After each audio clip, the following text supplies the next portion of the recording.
right, aloha and welcome to another Aloha Friday episode with Jackson freaking Campbell and Tyler Devereaux. Man, excited to be here, excited to be back in office, excited to be breathing in this Maui air. Woo! Ready, Likewise, man. Super grateful to be back from such an amazing trip. We just got back from Peak Partnership. It was a fantastic trip. And I'm really excited for the topic we're going to dive in today because chances are you use these tactics and these tricks that you're going to share on this episode, and probably this last trip you probably used them always, bro. Often, so they're going to be fresh on your mind. But today we're going to talk about how to quiet the noise. Love it. How to quiet the noise and how you can find that solace in chaos. Before we dive into some of these questions, is there anything you want to just throw in off the top there about maybe the importance of finding those moments? I think it's critical, man. I think it's critical to be able to find the peace within, a peace of mind, within our own lives. Because, dude, the world is noisy, man. The world is noisy. It's just noisy. And so we got to expect it. We got to just plan for it. And we got to know how to quiet things down in our lives when things do get noisy, and just expect for it to happen. So, I think that's about it. Just understand, plan for it, prepare for it. I'm going to help you plan for it and prepare for it. And expect it. It's not going anywhere. No. It's always going to be there. That's what's interesting, man. You think your life is noisy right now. You think things are noisy. Well, wait until you continue to climb, man. That noise gets louder and louder and louder and louder. You just have to understand how to quiet it, And what's the actual important noise? Yeah. Right? Exactly identifying what actually is important. But okay, let's dive in here. Got some questions for you. What are some of your go-to methods for finding that solace, for finding that moment of stillness? I pray, and that's big for me. Yeah. When the world is, you think about a prayer, right? No matter what you believe in, just think about that for a second. When you pray, think about what you're doing. At least how I pray, I'm bringing the most important things to the forefront. I'm bringing gratitude to the forefront. I'm bringing the most important things, my goals, to the forefront. So you're literally, I don't pray about my fears. I'm praying about what I'm looking to accomplish. Yeah, I love that. I actually shared an example of that and I want to make sure that this landed, at Peak, when I shared an experience in Little League when I was up to bat and, game was on the line and I kneeled down in the batter's box, the on-deck circle and said a prayer. And I talked about what I prayed for. I didn't pray to hit a home run. That's not what I prayed for. I prayed for just confidence and good sight and a pitch that I could hit, and then gratitude that I was in a position to, make an impact for my team. So prayer is one of them. Meditation's huge for me. I don't know. It took me a long time to really start meditating, but when I really started to meditate, bro, if I don't, I know when my life is starting to get noisy. Yeah. I can feel it, right? And I'll be like, oh shit, I haven't meditated for 2 days, So now I have this tracker. I gamify it, right? I have this app that I use, and it tracks how many days in a row. And dude, I want to have all those days in a row, It's like a game. You gamify your meditation. That's been big for me. And then another one, so just tactics, right? Prayer, meditation. Another one is the journal. The daily journal is big for me. Yeah. I'll forever be grateful for Dow for putting that together because the daily journal is huge for me. Listing out my gratitude and then bringing in my top 3 goals for the day, come hell or high water. It brings so much clarity. People think that they're unmotivated. No, they're just uncertain on where to place their attention or their focus. So basic level, those are some tools that I use. Yeah. Okay. Quick question on the prayer thing. Mm-hmm. When you're traveling, you're often around a ton of people. Yeah. And there may be times where you even in the office, right? There's people here, people coming in and out often, and there's times where you need to maybe snap into a certain way. And I've noticed that you do by doing that through prayer. Yeah. I know a lot of people feel like prayer is private and they need to do it alone. So how do you, in those moments, how do you pray? Well, I do pray quietly and by myself, but it doesn't matter what everybody else thinks. Because usually when I really need to get into that zone, what am I going to do? I'm going to get on a Zoom call to train students, or I'm going to get on a Zoom call to train employees, or I'm going to get on I'm doing something to make sure that I make an impact on someone else. So it doesn't matter what everybody else thinks. What matters is the most important thing, which is making an impact. Right. Right. And that gets you into that mode. Totally. I just wanted to point that out. It's a special thing that you do, dude. It's something that sets you apart, is that even like when we have work meetings and we like get together, like to kick off peak, we kicked off peak as a team with a prayer. Yeah. And it really does. And it's made an impact on me. I want you to know that. It's made a huge impact on me because it really does, like as you kind of just explained, I don't want to rehash too many things, but it does help you bring the gratitude to the forefront and what you're looking to accomplish to the forefront. Totally. And whether you believe in a God or whether you believe in yourself or whether you believe in the universe or whatever it is, it's putting those positive intentions to the forefront. Totally. To help that momentum and help that movement towards what it is that you're seeking to do. Yep. Very impactful. And I just wanted to point that out. I had multiple instances where I got the opportunity to pray with people backstage before they went on stage for peak. Cool, bro. It was very cool. It was very cool to like have that moment, and what it did is it really just like kind of centered everybody and stopped everybody and really brought everybody together to have that same focus and that same intention moving forward before going on stage. Well, you just said it's huge. Like as a group, right? Yeah. It brings everyone together with that unique focus. Yeah. That's awesome. And like I'm sure, like I don't think they'll mind this, but I met with Yannick and Marichelle and their group before they went on to pitch their deal to the sponsors. Yeah. And I could tell they were all pacing like different, like they were all scattered. If they could only see from what I was seeing, it was like they were all scattered. They were all pacing around, like trying to go over what it was they were going to say. And I didn't even realize they were all on the same team before they were getting ready to go up. So I like kind of huddled them together, and I was like, guys, you guys maybe try a prayer. Yeah. Maybe like just like in any way. It was very impactful. Sick, and they sent me a message after how impactful it was. And like I just wanted to share that so everybody else can really understand too. No matter what it is that you believe in, coming together as a team and setting that positive intention, whether it's a motivation, whether it's a prayer, whether it's an affirmation, whatever it is, setting that intention as a team so the clarity is clear moving forward. Yeah. It's incredible and it's a powerful thing. So I just wanted to point that out. Man, I love that you did that, dude. That's cool. That's cool. So Ty, diving in here. Can I mention one more thing? Yeah, go ahead. Yeah. One more thing that I do. And you mentioned, I guarantee you noticed Inky doing this, but I just want to, anybody who was at peak, and you noticed me doing this probably, but I want to be clear on what I'm doing, okay? When I get done saying a prayer, I get done, saying my affirmations, or I get done meditating, like I will, like I'll hit my chest, right? Yeah. It's called an anchor. And I'm anchored because you just feel a certain way when you're doing those kind of things, right? Mm-hmm. I'll anchor it.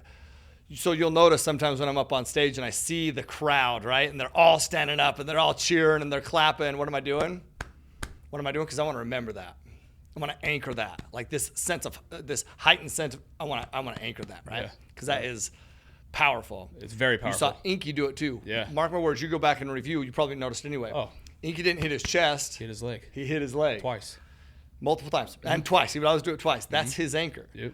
So he's not just doing it to prove a point. Now, he can do it to prove a point, but you're also doing it to remember, like in those times when you're feeling things that are just like out of control, you can anchor. You can anchor. That's what it is, right? It's called the trigger and anchor. You're anchoring it so you can trigger it later. Yeah, right. No, maybe we do another episode on anchoring. I would love and to. And that physical, like when the physical and the spirit, like the spiritual, when it all comes together as one. That's what that's doing. Oh, it's we should, bro. Let's do it, super man. Powerful. Yeah. Okay, dude. But coming back here, what are some tips that you can share on how to quiet the nose? So how to quiet the noise to focus on your goals. So what are some tips that you can share there that you use? Number one is just to focus on things that matter, man. Like here's a question that I'd ask for everybody. Like how much time have you really spent on the things that really, how much time have you spent on the things that don't really matter? Like how much time have you spent over the last 60 to 90 days on things that don't really matter? Like that's depleted energy. Mm-hmm. What's interesting is that's what's killing most people.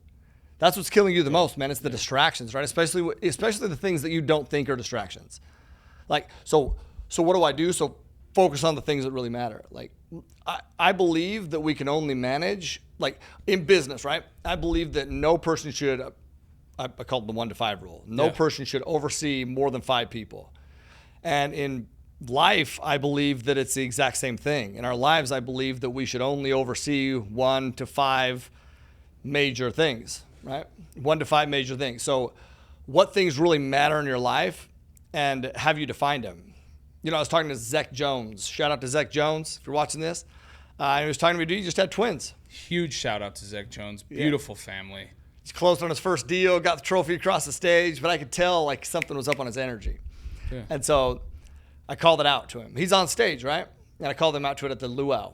And I mentioned his energy, and he was like, oh, my energy. Like, and so he's like, yeah, man, your energy's good. And I was like, no, bro, your energy was shit. And he's like, oh, what? And I was like, your energy was shit. Something's up, man. Yeah. Something's up in your life. I can Love tell. it. And he's like, you could tell that? I'm a good reader of energy, bro. I could totally tell. I also know who you are, you know? He's like, oh, bro, my energy was totally shit. Like I was trying to fake it, you know? Well, so then we get down to it. What is it? Well, you just had twins. Yeah. He's like, how do I balance this, man? I'm like, first off, you don't. Balance isn't real. Like true balance, it ain't real, man. Yeah. But you have to truly identify what is the most important thing, and then understand how to prioritize those things. Because if everything is important, nothing is important. So for example, my focus, okay? My focus looks like family. Business vision is number 2. So that's business vision for MFM, MFCP. Training, that's training for team members. It's also training for students. And then marketing. Like if you were to take my top 4, those are my top 4 things. Marketing, content, all those kind of things.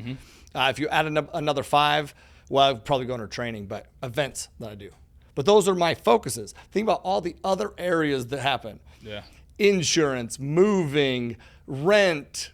Like, dude, there's a freaking million things that come at me. Yeah. But if I focus on all those, man, nothing is important, right? Yeah. So you have to truly clarify. And the same thing that I told to Zach is that, man, you have to, what's your most important things? He's like, I haven't really identified. I'm like, that's the problem. The problem isn't that you have twins. The problem isn't it that you don't have time. Problem is that you haven't identified where you should place your time. Yeah. So like, once again, the question is, over the past 60 to 90 days, have the things that matter the most to you mattered enough to you? Over the past 60 to 90 days, have the things that mattered the most to you mattered enough to you? And if not, then yeah, you probably have a lot of noise in your head, man. A lot of noise in your head. Like, have they mattered enough to you, or have you allowed something of less importance to matter more, which is probably the case, which once again is why you're finding that your mind isn't at solace, right? Yeah. Anyway. Quick question. Yeah. It's not on here. It's not on our outline here, but it's something that just popped up. Fire it, bro. You went through your 4 or 5 things: family, business vision for MFCP, MFM, training, and marketing. I have a question, bro. No person should oversee 5 to 6 things, right? Where does your self fall into that? Good. Self is above everything. Okay. Self is always on there, and it has to be number 1. Yeah. I love that you just asked this, Yeah. dude, because if you do not take care of yourself, you're not going to be in a position, man, to take care of anybody else. I see all these people, amazing people, man, and I have these conversations with them. They want to make an impact on others because they have great hearts, right? Yeah. But what do? They ignore themselves. And I'm just telling you that you kind of have to be a little bit selfish, meaning focusing on yourself. Yeah. But by focusing on yourself, it's not selfish, dude. It's selfless because you want me to read you a message that Brittany said to me yesterday. It'll tie this in perfectly, bro. Yeah. I slept, bro. I got home from Peak, and I slept literally the whole day. We're talking the whole day, man. I woke up at 8, got some breakfast, went back asleep. Woke up at 1, got a little food, went back to sleep. Woke up at 4 when the kids came in for a second before they went back asleep. And then I slept the whole night. Like, I slept, dude. And I kind of text Britt. I was like, oh, my gosh, like, you know, I can't believe I just woke up. I'm so sorry, you know. And she said, good. That's exactly what I was hoping for and why I've tried to stay out of the house all day. A fully recovered and rested husband is better than a persistently tired one. A fully recovered and rested husband is better than a persistently tired one. Pause. So think about how powerful that is, though. Yeah. Because I'm somebody who wants to make an impact in everyone's life, right? And even though I say you should put yourself first, well, I have to look in the mirror to do that same thing. You know what I mean? Yeah. Like, yes, I go to the gym and yes, I do these things, but there's some times where you just got to freaking do nothing. Totally. I'm just grateful for a wife that, because I'll tell you, I know that there'd be a number of wives that I come home from a trip like that and they're like, oh, okay, you're tired now. You just poured into 1,500 people, but now you're tired for your family? Okay, that's okay, great. Yeah, go take a nap. My wife's not like that, man. Brittany's a beast. Brittany understands that for me to be able to pour in, sometimes I'd like fully, sometimes, yeah, I got to decompress, man. I love her for that. So. Dude, I knew that was the answer, but I really just wanted to point it out. Yeah. Before you can take care of anything else, you have to take care of yourself. Totally. You have to. And you're great. You're a great example of that. Thanks, You bro. do, man. You do take care of yourself. I've been on the other side of that, where I forgot about myself and let everything else become the priority. And I suffered in every sense, like every sense, like mentally, physically, financially. Like I suffered in all of those spaces. because I wasn't focused on myself and I was focused on everything else. You have to. You have to make it a priority in order to be able to make the impact that you're looking to make. 100%. Didn't mean to get us on a little sidebar there. It's not a sidebar. That's huge, bro. I love it. So moving forward here, you started to go back into the, so again, over the past 60 to 90 days. Yeah. That's the question. Yeah, have the things that matter the most to you mattered enough to you, right? Yeah. So number one, identify those things. Number two, then eliminate the non-essentials. Like eliminate it. These little things, if you just eliminate it, that's what I told Zach too. I was like, Zach, bro, you've added twins. You've added all these responsibilities. What if you removed? Like, what if you removed? And he's like, nothing. I was like, well, what? You just added a whole 2 lives to take care of and you didn't remove anything? Yeah. Well, no wonder you're exhausted, bro. You know? Yeah. Remove stuff. Like social media is an example. I don't take a social media fast, but I'm very calculated with it. I'm either using it to grow my business, grow my relationships, grow somebody else, like pour into somebody else, right? I'm not there for entertainment. I'm not there to watch TikTok dances. I honestly, I very, very, very, very, very rarely, if ever, scroll. I'm there for DMs, reply, comments, reply, and I'm out. That's it. So like eliminate these non-essential things in your life, right? Politics is another one. People get so hung up on politics. But dude, if you're focusing on things you can't control, well, it's wasted focus. Oh yeah, dude, you're depleting so much energy, man. You're out of control. Your life's out of control. I mean, that's just what it is. Fear comes from that kind of stuff, right?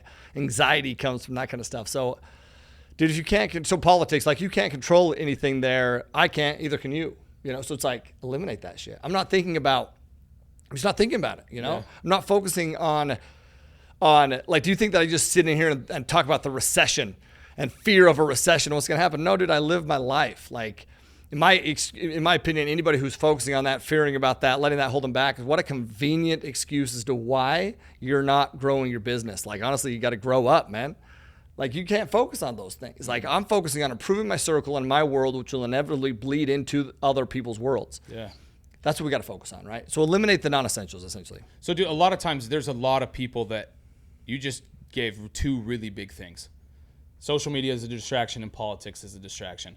That consumes a lot of people. Totally. A lot of time for a lot of people. Yep. So how do we go about reprogramming those things that dominate us, right? Those are just 2 examples of things that could totally take over your focus and deplete your energy completely. But how do we reprogram those things? I love that question, bro. I love that question because that's exactly what you have to do, right? You literally have to reprogram the mind. Yeah. And that takes energy, that takes focus, that takes, dude, accountability, right? Mm-hmm. So you reprogram a couple ways. Like, you have to, number one, you have to consciously feed your RAS. Your RAS is your reticular activating system, right? Reticular activating system is the bundle of nerves at the base of the brainstem that act as a filter, and it only filters in things that it deems important.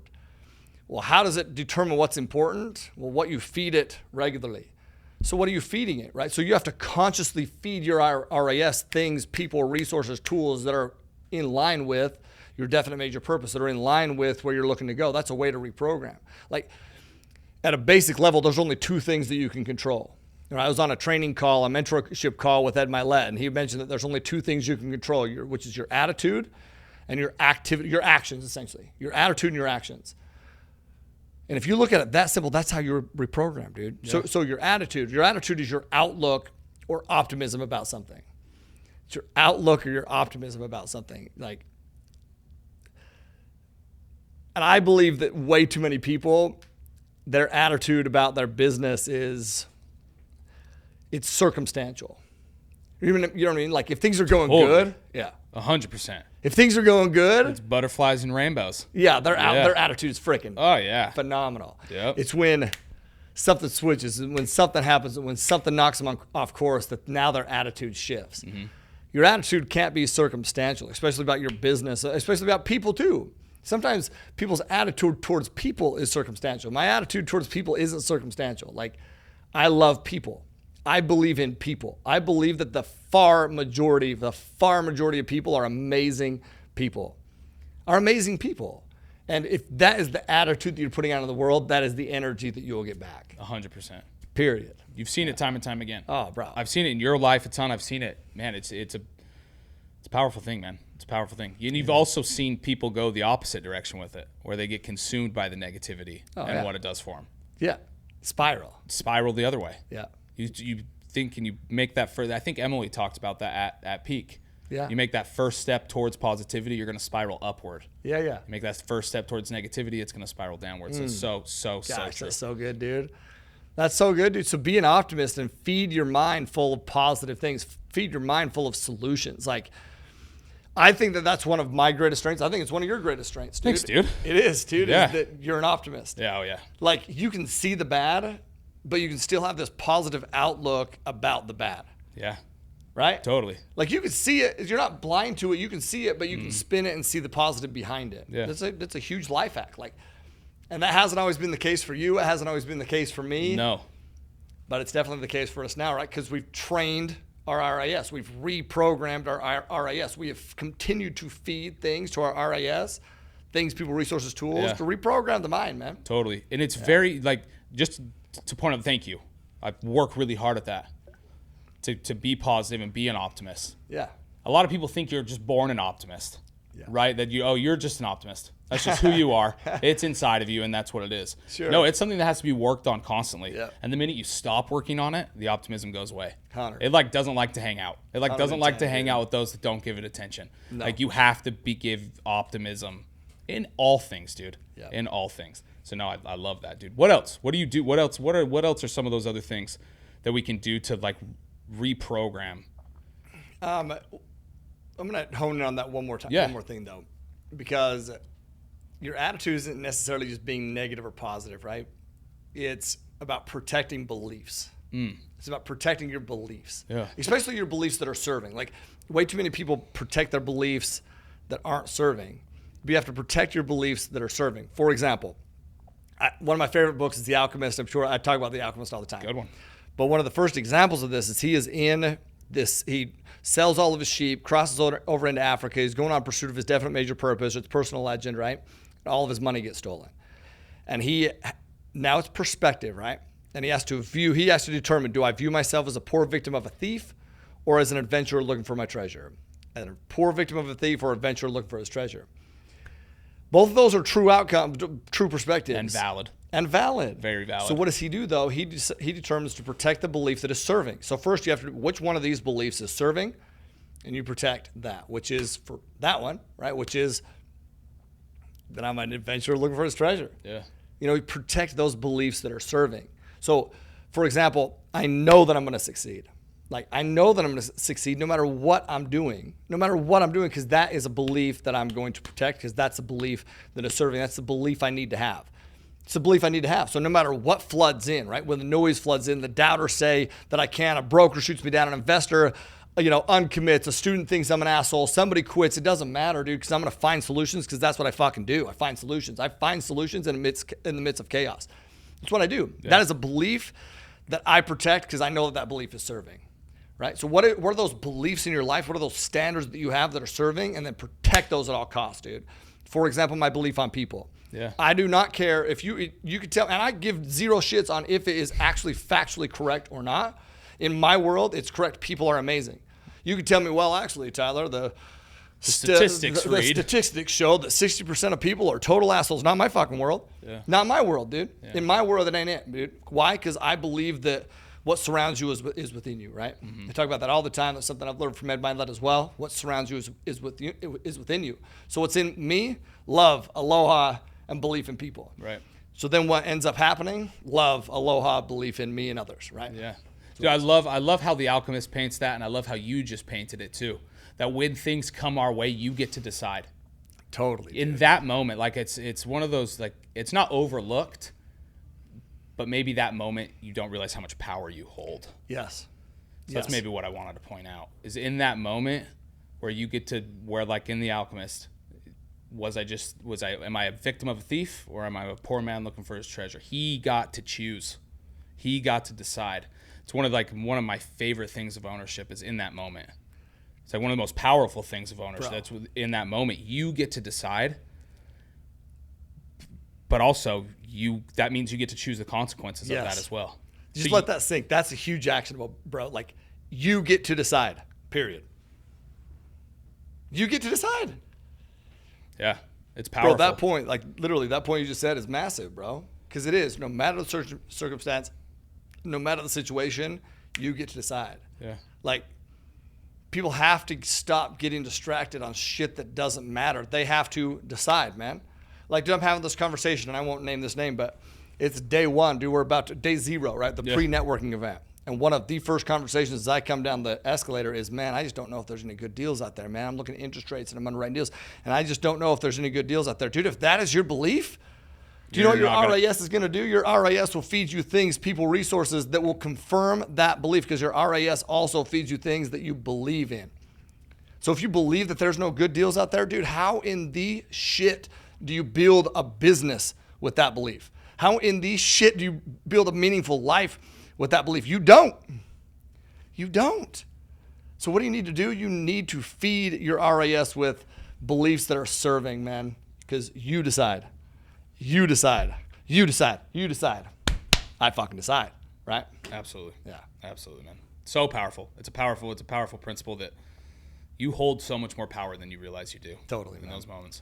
Okay, Ty, what else? Maybe one more thing. What do we do? What can we do to reprogram those negative things that don't serve us? Become obsessed with your daily repeatable tasks. This is something, remember the meetup that we did across the street here. Yeah. When Brandon Turner came in. One of the things that I pulled from this is Brandon Turner, he was like, dude, listen, success is simple, man. Like, it's not that hard. Like, I have these daily repeatable tasks that I focus on. And that's what I track every day, is these daily repeatable tasks. So, dude, become obsessed with your daily repeatable tasks. This is what, man, I love learning, man. But I don't just love learning. I love learning and then applying. Mm-hmm. So what did I do from that? What did we do from that? We immediately came in and we defined. Was it that night? It was, or the next day? What our DRTs were. Yes. Yeah. DRTs, daily repeatable tasks, man. So are you learning and are you applying? Number one. So Brandon, thank you for that. And then, dude, how obsessed have you been on your business activities, your daily repeatable tasks? Have you treated those like you would a lost child, right? Like, think about something. When something's lost that's important to you, dude, it takes all your attention. It does. Like, you think if you're at a game, you're at a stadium, right? You're at a ball game and somebody gets lost, your kid gets lost. Yeah.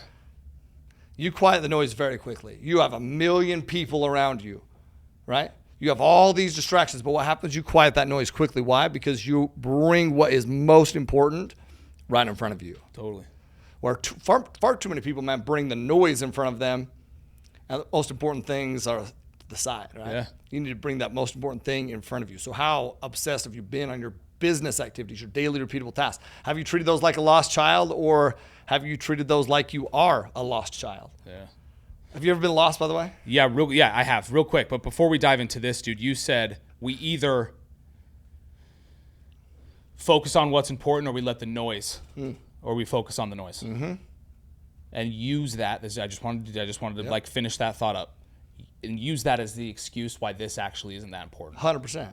Or why you can't get there. It's important, but you can't get there. Right. Because this is more important, though. Yeah. Because when you're focusing on this, you're giving it that power, and you're deciding that this bullshit's more important than actually what you say is more important. Huge, bro. So let your actions determine what's actually important. Say it again. Let your actions determine what's actually important. Preach, bro. But that's what happens, dude. That's it, dude. That's what happens. I can tell you, I can tell very quickly what you really believe is most important. I don't care what you say. Dude. By what you do, you tell me what's really important. Exactly. Right? Yeah. Exactly. Love that shit. And you tell yourself what's important too, right? We talk about like we can see all these other things, right? People's actions determine what's actually important to them, but so do yours. Yeah. So do some self-inventory on those things too. Yep. Like always be checking in on those things for sure. Love it, dude. Love it. Okay, where were we? Sorry, you were gonna. Have I ever been lost? Yes, I've been lost. When was the last time I was lost? I don't know. I was probably a little kid, honestly. Last time I was lost. I remember my dad. We used to have we used to try to go to one baseball game a year, and I remember we went to Seattle, a Seattle Mariners baseball game, and they were playing the Orioles, bro. And this was the year that Cal Ripken Jr. broke the most consecutive games played. That was the year. And I love Cal. Like, Cal Ripken Jr., Ken Griffey Jr., like they're playing, right? Yeah. Jay Buhner. Remember Buhner? No. You probably don't. You probably don't. I was going to just go along with it and be like, totally remember.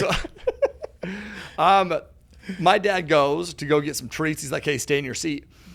But then I see, like, I'm looking down and I see, like, Cal Ripken Jr. is signing autographs. Sure. I'm like, oh, shit. I got to capitalize, man. So my dad told me to stay seated, but listen, man, and I really thought about it, but I rolled down, right? I rolled down to get an autograph, and I'm like, push myself in. But I'm young, dude. I'm probably Paxton's age, maybe a little bit older, 8, 9, 10, maybe, sure. right? And I push myself down, get right in front. I'm like pretending like I'm like pushed against the fence, right? And I'm like, Cal, will you sign my, right? And he grabs my hat, and he signs it. And my dad told me, like, when I got back, right? I remember walking back up to the seat. My dad was like, oh my gosh, where have you been? I was like, I got Cal Ripken Jr.'s autograph, you know? Yeah. And I remember him being like, dude, I was terrified. Like, I was terrified. But listen, I'll be honest, that Cal Ripken Jr. autograph is still one of my favorites to this day. Yeah. I just got it back from my mom's house like a month ago. That's awesome. Which I'm pumped about. But listen, you want to know what my dad did in that moment? My dad sat his ass in his seat in that moment, hoping that I'd come back.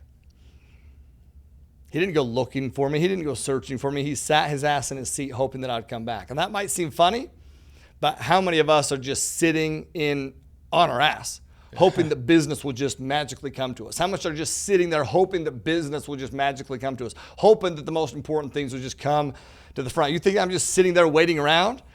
No. We ain't just waiting around, man. You want to know, there's so many people relying on us to take action, man. So many people relying on us to take action. You think I'm just going to sit back and wait? Get the fuck out of here, dude. You think I'm just going to let distractions get in the way? Dude, no. Like, we have to go out and get what we're looking to get. It's our job to go get it, right? Yeah. It's our job to decide. Like, what's crazy, man, is a lot of people, and I think this is all on the forefront because we just got back from Peak and we speak to so many people, right? And there's so many people making headway, and there's so many people that are just getting distracted by the noise. But there's so many people that are still even making headway despite the distractions. But they don't even recognize the distractions. Like, dude, can you imagine, like, what will really happen when they actually start to recognize them? Yeah. Some people have this belief that it's hard to succeed right now, but dude, I believe it's easier than ever to succeed right now because people are so damn distracted, man.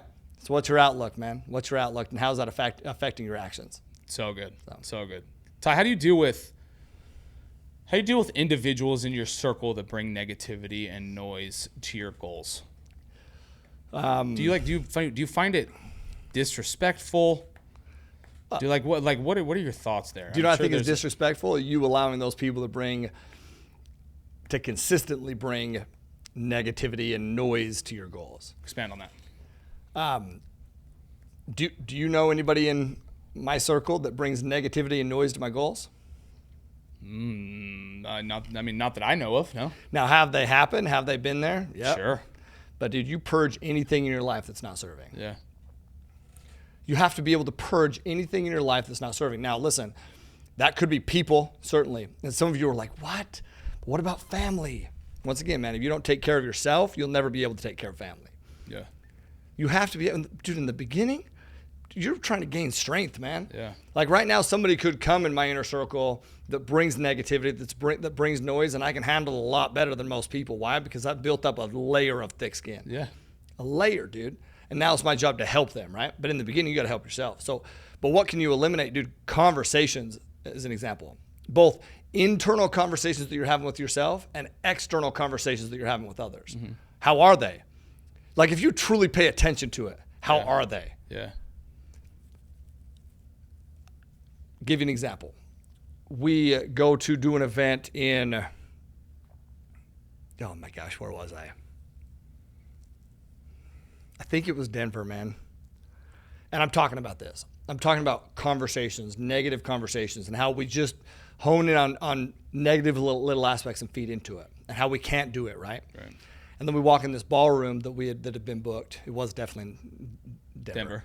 And it was a shit ballroom, dude. I mean, it just was. Like, it just was, man. Yeah. And I immediately walk in, and I'm like, oh, my gosh, what the shit? And Jed Johnson's like, oh, what's this? This ballroom is going to be a massive success, bro. Really? You're going to focus on that you don't like the color of the tablecloths and you don't like I'm like, thank you, man. Good check. But we need to be checked because half the time, most of the time, 99% of the time, we don't even recognize what we're doing. Sometimes we want to be able to catch ourselves in error-ridden thinking, right? But we need somebody to help us catch ourselves in error-ridden thinking. That's your circle. But if you haven't aligned yourself with an inner circle that values the same things you do, well, you're fucked. Yeah. So purge anything in your life that's not serving. People who distract you, your conversations that distract you, activities that distract you, your behaviors that will distract you. Like, you don't have times for those things, those thoughts, or those people. You don't, dude. And until you purge them, you'll never progress and grow. So purge them, dude. They don't exist in my circle, nor will they ever. I want to highlight one thing that you just said, dude. So powerful and so true. I asked this question and you rephrased it. And I want to point out the rephrasing that you did. I said, do you feel like it's disrespectful? Do you feel like it's disrespectful for people to bring you these goals? And you said, I feel it's disrespectful for people to constantly bring me these things. And when you said that, the first thing that I thought was like, oh, constantly. So if you take Ty an issue that's not serving him, chances are he's going to correct you. Chances are he's going to use that as a moment of teaching. Like, hey, this isn't actually a serving problem. Let me teach you. Yeah. Right? Because like I think a lot of times people can hear purge anything that's not serving you. You just get them out of here. Sure. But when you said the word constantly, that's when you have to start doing some purging and you have to start doing you have to start doing some taking away, right? Yeah. That's what I understood. You don't just like get rid of your friends and your family and these business people that you've been working with for forever because you've decided this. Yeah, just no. Yeah. You have that moment. You take that moment. You teach. You educate. Totally. It's one of the things that I've loved about you. Thanks. And one of the things I love about you is that like you don't just cut people off. Yeah. You know what I mean? You don't, but you teach them and you like help them along. Totally. And then they make the decision. And actually how I really rephrased it was, I think it's disrespectful when you as a person continue to allow people to consistently That's bring what I negativity, meant. Yes. So if you're allowing that in your own life consistently, that's your own fault, man. Exactly, dude. Yeah. Because you take that time to make the correction. That's it. And then it stops coming as much. That's it, dude. But most people won't make the correction because they feel like it may be negative or it feels like that may hurt that person's feelings. Like, no, I'll make the correction, dude. Because it's most serving for them. It's the most serving, loving thing you can do for somebody, dude. And yourself. Yeah. To help you get to your goals. No, I love it. I love it. Last question, Ty. In moments like this, like how do you fortify your mind? I love that. I'll give you one tactic, okay? Which is visualization. You have to visualize, man. You have to visualize. You have to picture those things that are most important to you and like literally force yourself to get a clear image of what that is. And what I mean, like I literally mean a clear image of what that is. Like you have to, you know how I mentioned how we need to bring it to the forefront? Yeah. I will literally visualize that, bro. Like I'll visualize, like close my eyes. And this might seem funny, dude. And some people may discount this kind of stuff, dude. You cannot discredit. You can't. It works, man. So I will visualize whatever is most important, right? Bring it to the forefront. Bring it to the forefront. Visualizing it in detail, dude. I'll bring it from because you're not just a stagnant thing, right? I'll bring it here. I'll go here, side. Like I'm visualizing it. I swear on my life. I learned this from, I don't even know who I learned this from, but books that I've read, mentorship programs I've been aware of. I don't even know where I learned it from. Yeah. But this is what I learned. And when I started to implement this stuff, and this is really what I'm doing in my meditation, if I'm being honest. Like there's meditation where I clear my mind, and then there's meditation where I put on that song by M83 called Midnight Souls Remain. It's a 12-minute song, and I visualize these things. Visualize what's most important, bring it forward, backward, from side. Like I'm visualizing it, okay? I also put sounds there, colors there, feelings there. Like once again, when I anchor, right, that's a form and a way for me to continue to visualize that in the future. You think that in my next keynote, when I'm trying to get ready for my next keynote, that I won't do this and visualize the crowd at Peak Partnership at the end, all standing, all freaking giving me a standing ovation? Like, you kidding me, man? That stuff brings new things to the forefront, brings new things, brings your future to you. You know? Yeah. So visualize it, man. I visualize in the shower too, by the way. It brings your future to you. Sorry, I just wanted to re-say that so I can remember brings your future to you. It really does. Yeah. It really does. It's powerful. Think about in the shower. Like here's what I used to do in the shower. I used to listen to like podcasts in the shower. Yeah. I don't do it anymore, man. I listen to either music or I just don't listen to anything. Yeah. Because I don't know about you, like some of my best ideas come in the shower. I'm the same. Nothing. I have nothing going on in the shower. Just me. But do you want to know why that happens? It's because you're in this tight space where there's no distractions. You're usually alone. Usually. Not always alone, Britt. You know what Nice. I mean? You little vixen. But when I am alone, tight space, no distractions, bathrooms like this too, right? Yeah. It's a perfect spot for us to visualize, right? So, yeah. So visualize. Listen, last thing I'll say is this. All you can do is all you can do, man, but all you can do is enough. All you can do is all you can do, but all you can do is enough. And I just believe that. Yeah. I just believe that. Like you have, E.T. said something. He said, people need to know, people have everything that it takes, but people don't realize that it takes everything they have. People have everything that it takes, but people don't realize it's going to take everything they have, man. Yeah. The question becomes like, are you doing all that you can do? Are you doing the things that we just spoke about, right? Are you doing those? And if you're answering that with certainty, like yes, then dude, awesome, dude, you had a great day. But if you're not doing all those things, well, man, reprogram, man, refocus, recommit, doing all those things. But I think that all of us can agree that we can do those things more. We can double down on those things. We can start eliminating distractions. So here's your actionables, right? Eliminate your distractions. Start by eliminating the distractions. Then intentionally feed your RAS with the attitudes and the actions that you need to be taking. Visualize the right things and then become aware of any distraction or limiting thought that you have and purge it from your freaking life. You do those things and you do them constantly and continually, you will have peace of mind, man. You will have solace. You'll be able to quiet the mind and freaking light a fire underneath your ass to accomplish amazing things. Powerful stuff. Tyler, thank you so much. Thank you, bro. This is like I feel like we peeled back the curtain to a lot of things today. Like behind the scenes type things of like what you can do to really propel yourself, propel your business to growth. Dude, I just want to encourage everybody before we end here, make sure you're listening, make sure you're sharing. Like Tyler puts time and effort into these, and I think one way, a fantastic way to be able to give back to Tyler and say thank you is to share.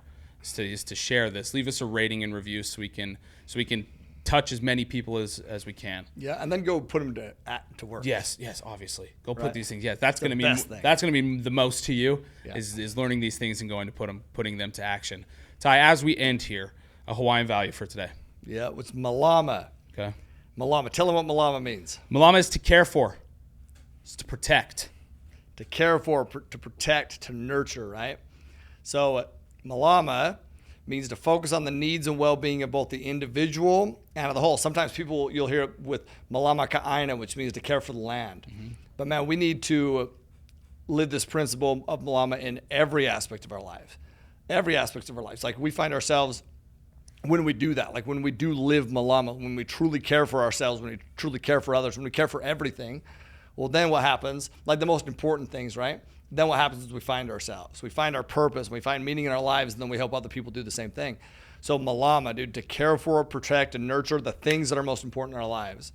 Malama. Yeah. Beautiful. There you go. Thank you, sir. Great. Thank you, homie. Hey, go share, go review, go leave a comment, whatever it is. But man, anything you want to say before we wrap this thing up, though? No, man, just very grateful. Very grateful for the things that we covered today. I don't have anything mind-blowing to share here at the end other than you're silly if you don't put these things to work. Totally. You're silly.